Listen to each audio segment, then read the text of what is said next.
Esse clima de golpe que está no ar, o mercado não se importa com isso? Mas que diabo de capital é esse que transige com a ideia da instauração de uma ditadura e fica quietinho? A bolsa não cai, dólar não sobe? Por que isso? A democracia não é fundamental para o desenvolvimento de um capitalismo saudável? Então, essa é uma postura que já vem de muito tempo, né? O mercado ele não tem preocupações democráticas. Eu até diria que o mercado ele prefere que haja menos democracia. E eu explico por quê.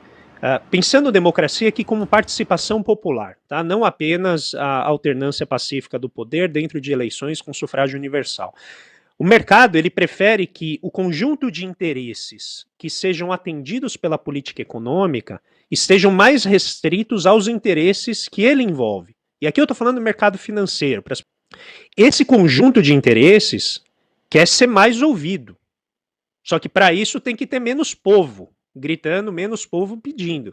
Então, do meu ponto de vista, para eles, essa postura golpista de impedir o avanço, né, do reconhecimento das eleições, garante, primeiro, a possibilidade de o Bolsonaro permanecer, o que eu acho que para o mercado pode ser entendido no curto prazo como ótimo, e do ponto de vista da organização do Estado, para eles continuam com o poder de veto.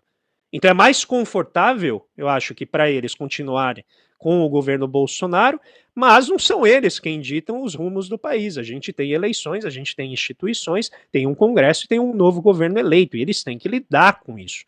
Não necessariamente isso é fácil para eles, mas também, né, faz parte da vida. A vida envolve lidar com contrariedades, e o mercado agora, obviamente, vai transitando para a pressão sistemática em cima do novo governo por meio do seu poder de veto que ocorre lá nas taxas de juros longas do mercado. Ou seja, são as taxas de juros que governam efetivamente o investimento, porque elas afetam uma série de financiamentos que o sistema bancário faz. Então, eles vão usar esse poder de veto para tentar inibir qualquer tentativa de ampliar gastos do governo, de resgatar o componente estratégico das empresas estatais, de direcionar recursos para o aumento do investimento público. E eu friso aqui que isso é necessário, principalmente no setor de infraestrutura, onde nos últimos 6 anos a gente foi tirando o Estado da jogada e não aumentou o investimento privado como foi alegado no início, né, desde o golpe de 2016, com a redução sistemática do tamanho do Estado. Ou seja, isso que eles defenderam jamais ocorreu. E a gente precisa, né, resgatar o investimento público para que o próprio investimento privado possa também ver aí um renascimento, uma força maior para ajudar a economia a crescer.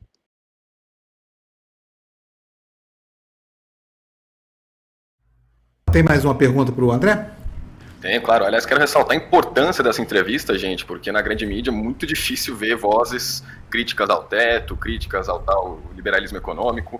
Mas um pouco nessa esteira, caro André, você citou que a Faria Lima está bem desesperada para saber quem é o ministro, é um fato isso. E no grupo de transição, 4 nomes foram indicados para a área de economia. Não está claro, né, se um deles pode virar ministro ou não, mas um aparente favoritismo de cara existe. Estamos falando de André Lara Rezende, foi economista, ex-presidente do BNDES, um dos idealizadores do Plano Real, Pérez Farida, economista também, ex-presidente do Banco Central do BNDES, outro idealizador do Plano Real, Nelson Barbosa, economista, ex-ministro do Planejamento e Fazenda, Guilherme Melo, o mais novinho dessa equipe aí, 39 anos apenas, né? Os outros têm 70 e 52 anos. Guilherme Melo, economista, professor da Unicamp, foi parte da equipe econômica da campanha do Lula e da Fundação Perseu Abramo. Queria uma avaliação sua, cara André, em torno desses nomes que surgiram debates bem interessantes. Queria saber também a sua posição sobre essa lista de pessoas que possivelmente um deles vai virar ministro da Economia.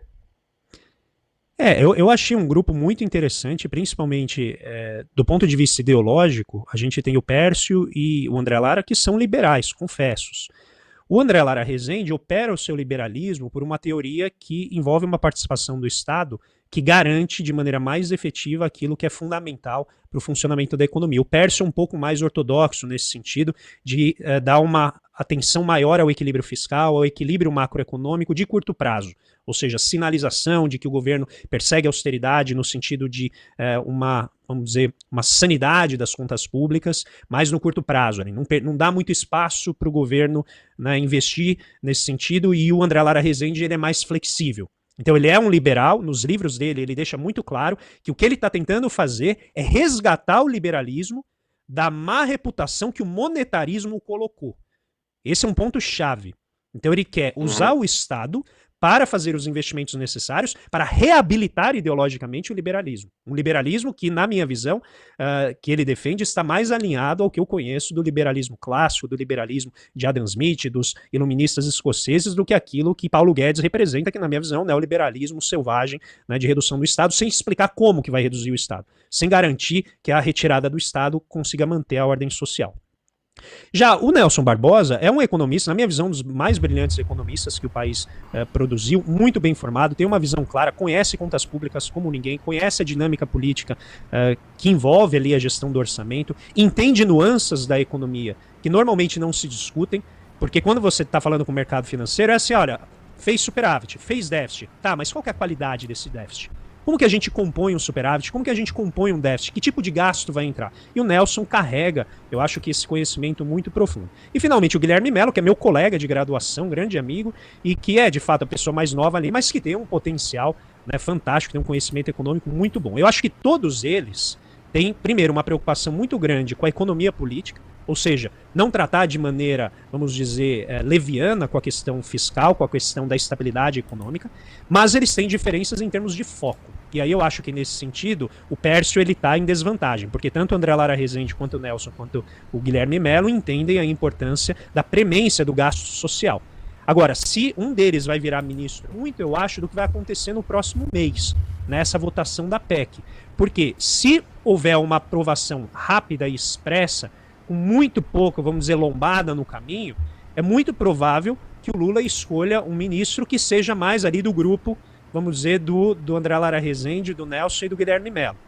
Se a negociação da PEC for muito dura e começar a volatilizar demais o mercado, pelo que eu conheço, né, do Luiz Inácio, é muito provável que ele vá mais por um caminho de uma transição que acalme o mercado para revelar, né, que ele não está aqui para dar cavalo de pau em transatlântico, e ao longo do ano ele tentar aprovar com maior rapidez possível esse novo marco fiscal que envolve, não nos esqueçamos, a reforma tributária, que na minha visão é a mãe de todas as reformas do ponto de vista da economia política, porque ela vai permitir, primeiro, atrair para a base de apoio do governo o empresariado que está mais refratário ao governo do Lula por conta desse vírus negacionista que o Bolsonaro implantou em parte do empresariado. E eu acho que a reforma tributária vai angariar legitimidade, vai angariar apoio político para o governo Lula. E ao fazer isso, a minha expectativa é que nos anos seguintes o PIB comece a crescer de maneira muito mais intensa, tanto do ponto de vista das expectativas, quanto do ponto de vista do próprio fluxo da economia, que vai ter uma redução do seu custo e uma melhoria na forma de arrecadar o dinheiro para poder direcionar sistematicamente para a política social e para a política de investimento público, que foi, em parte, o que estava na base do grande sucesso que foi o primeiro governo Lula entre 2003 e 2010.